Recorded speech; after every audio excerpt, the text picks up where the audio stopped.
মেঘাজি লোখান্ডে।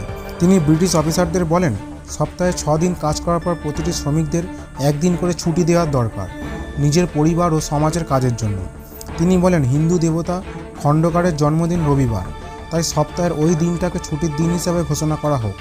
কিন্তু ব্রিটিশরা লোখান্ডের এই প্রস্তাব মেনে নেয়নি। টানা 7 বছরের লড়াইয়ের পর ব্রিটিশ সরকার লোখান্ডের এই অনুরোধ মেনে নিতে বাধ্য হয়।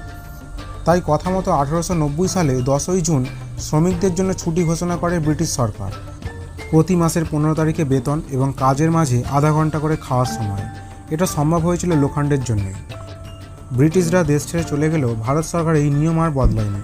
ফলে 1890 সাল থেকে রবিবার সাপ্তাহিক ছুটির দিন হিসেবে চলে আসছে।